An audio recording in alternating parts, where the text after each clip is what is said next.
His remarks are titled, From Pipe Dreams to Pipelines. Please join me in welcoming Hisham Youssef.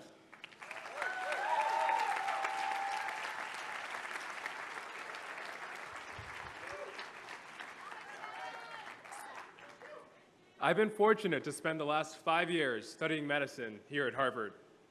Throughout my time here, I've been at the forefront of recruitment and mentoring efforts for applicants from marginalized communities and communities of color, two communities that intersect more often than not.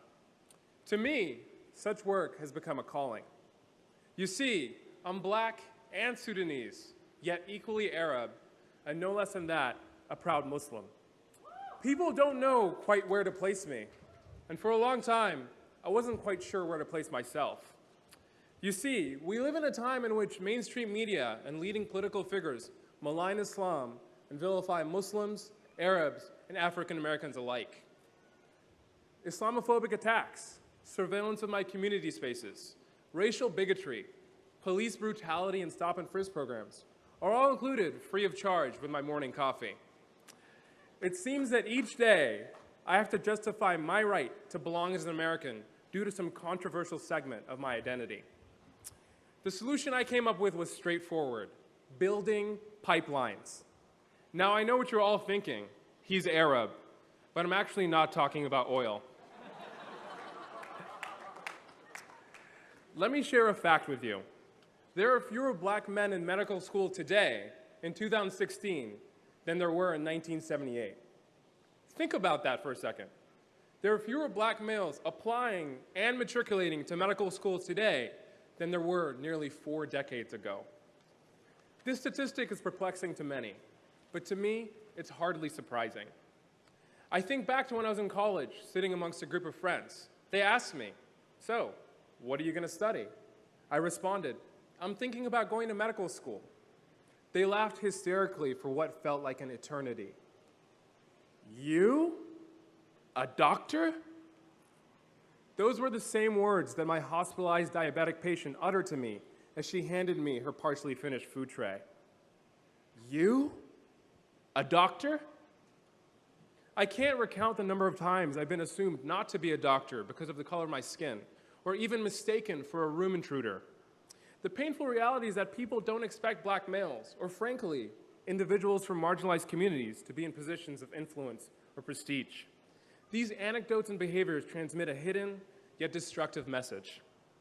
No matter how qualified, educated, or dedicated, I, or others who come from similar life circumstances, cannot be taken seriously and could not possibly belong as productive, contributing members of society. That's where the pipeline comes in. Every year in mid-April, Harvard Medical School invites accepted students for a second look. And every year, I, along with other dedicated students and faculty, spend those days hosting, chatting with, answering questions from minority students from Black and Latino backgrounds, LGBTQI, Muslim, you name it. One of the reasons that people choose not to attend Harvard year after year is that they don't believe that Harvard has an institutional commitment to the career advancement of individuals from minority communities. In short, they don't see the pipeline. Building a successful pipeline at Harvard means walking into a classroom and seeing yourself reflected amongst other students and faculty. It means walking into a hospital or research institution and meeting trainees, physicians, and other researchers from your communities who are 5, 10, or 20 years ahead of you. It's that moment when you can look at someone and think to yourself, that could be me in 10 years. Getting there is by no means easy. It means engaging with communities in a way that extends beyond a day-long diversity training or a cultural competence module completed online. It means building long-term relationships and understanding the needs of individuals from underrepresented and marginalized communities. During my 5 years, I've seen wonderful examples of community engagement and intersectionality in working towards more inclusive, diverse, and stronger Harvard. I've worked alongside many of you as we've organized conferences, drafted petitions, protested broken policies, all with one goal: advocating on behalf of our communities. Today, we graduate at a unique moment. We're positioned at a time when social consciousness is growing and movements continue to shift the national discourse. As socially conscious individuals, we must realize that manifestations of systemic discrimination and inequity exist at the highest echelons of our institutions of higher learning, even here at Harvard. Moving forward in our careers, we must remain committed to openly confronting and challenging these issues. Today, we walk as Harvard graduates. That connects us, binds us. So continue to learn from each other, lean on each other, and remain steadfast and relentless in your pursuit of justice. I'm not asking you to pay it back. Well, I mean, if you have loans like me, the interest rates are staggering. You may want to pay it back.